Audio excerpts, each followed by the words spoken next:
Today we're going to be talking a little bit about bands. Bands have played a very important part in increasing my strength over the years.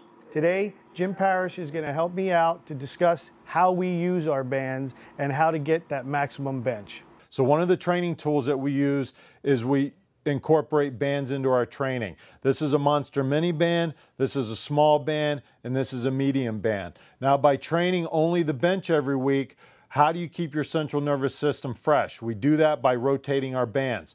So one workout we'll use a Monster Mini band, which allows you to use more bar weight. A week later we'll incorporate the small bands. It's more tension, so it's going to lower our bar weight. Then our third workout is going to be with medium bands. Again, this is more tension than the small and the Monster Mini. That's going to lower our bar weight. It's giving our central nervous system a different feel from week to week. So we'll do 3 weeks of bands, and then we do a free weight workout.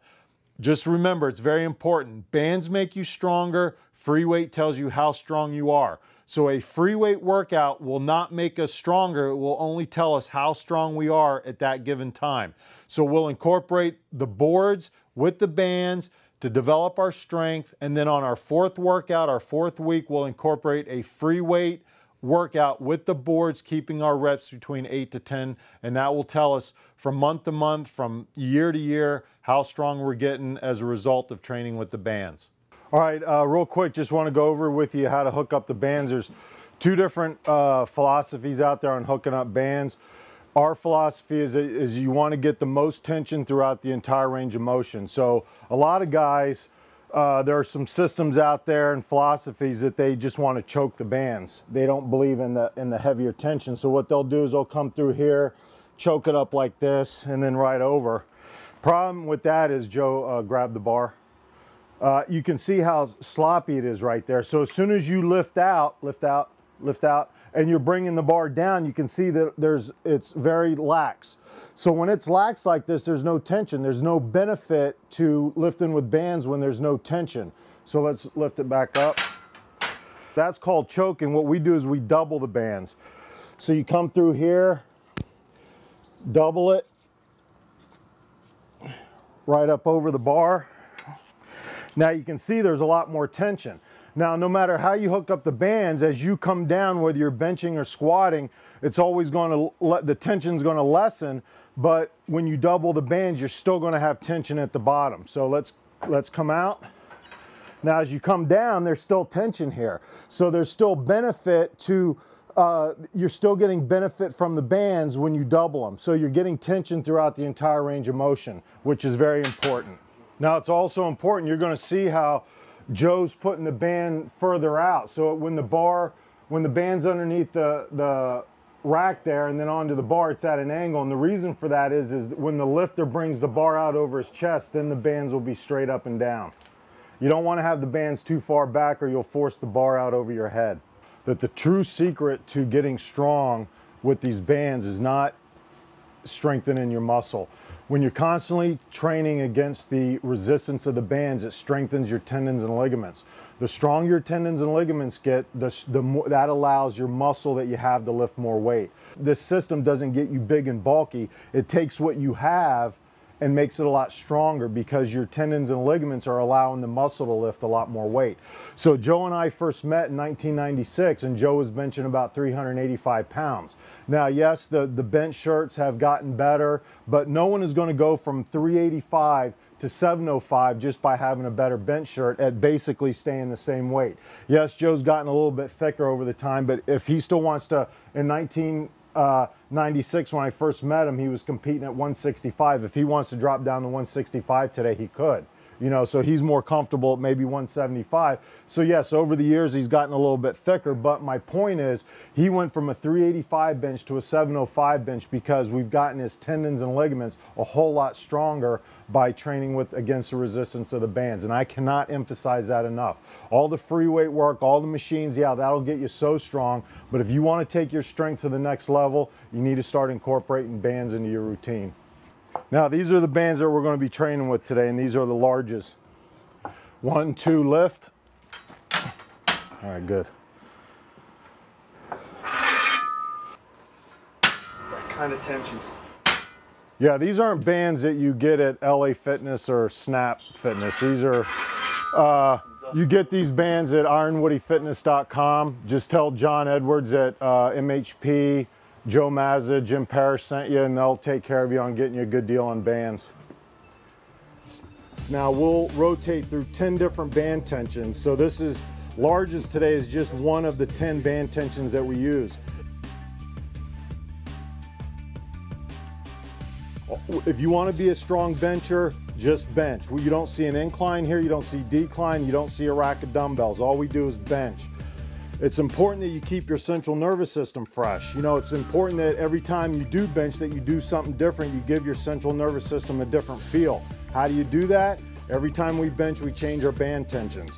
When you change your band tensions, that changes your bar weight. You know, so we rotate from light bands to heavy, to light, to heavy, to light, to heavy, light, medium, heavy. So every week that we bench, we're using a different band tension. That keeps your central nervous system guessing. You're never getting stale. You're never doing the same thing week after week. So if you're, you know, in one of these big gyms, you're a bodybuilder, a power lifter, whatever you are, if you're constantly using free weight, trust me, your central nervous system is not at a peak. It's not at 100% because you're doing the same thing week after week. What you're noticing there with Joe is now we got our bench shirts on. When you're properly wearing a bench shirt, you have to have a certain amount of bar weight to overcome the resistance of the shirt. So you see Joe just slowly doing short reps. He's not doing full range. He's not coming down to his chest because the shirt doesn't allow him with this weight to come all the way down. So very rarely in training, because remember, as the bar comes down, the bands loosen, you're having less weight at the bottom. So very rarely in training do we bring the bar all the way down to our chest to touch. So it's developing the strength to overcome the resistance of the shirt. So we're kind of getting away from the bands and stuff, but I just want you to understand and to explain why you don't see Joe touching. It's because there's not enough bar weight on the bar to overcome the resistance of the shirt to get it down. Very good, very good. Just keep pulling it down a little bit. That's better. You're halfway. Come on. Come on, work set. There you go. Work set, Joe. Come on. Very good. Work set. All right, good job. All right, so one of the issues we've had with Joe over the years is, you know, at 175 pounds of bar weight or his body weight's 175 pounds in the off season, or just when he's his normal walking around weight, you can see that his bar weights, I'm 250 pounds, and you know, my heaviest bar weight today was 205. Well, Joe's 175 pounds. We got 315 on there right now. So for such a small guy, a small frame, he's handling just, you know, the loads that he's handling from week to week are just substantially higher. And one of the things Joe's going to talk about, you know, as we progress on this filming is nutrition, assistance work, and most important is rest and recovery. For the next 2 days after this workout, Joe won't do anything. And then he'll do some assistance work at his gym back home, which he'll talk about later. And then he won't do anything 2 days coming into this to make sure that you're fresh and that you've recovered from the bench workout, you know, for the following week.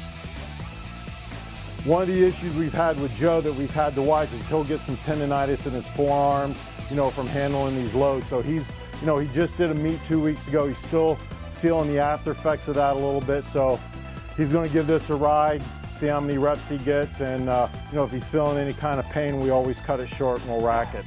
You know, this training with the bands, with the shirts, helps you if you're a raw lifter. So, you know, maybe you're a bodybuilder, maybe, you know, you're just an average guy in the gym, you just want to get stronger. There's tools, there's things that you can do to increase your bench without being a power lifter. You can just get a light bench shirt, training with the bands, training with the boards, you know, making sure you keep your reps up for your central nervous system, make sure you get plenty of rest and recovery between your workouts.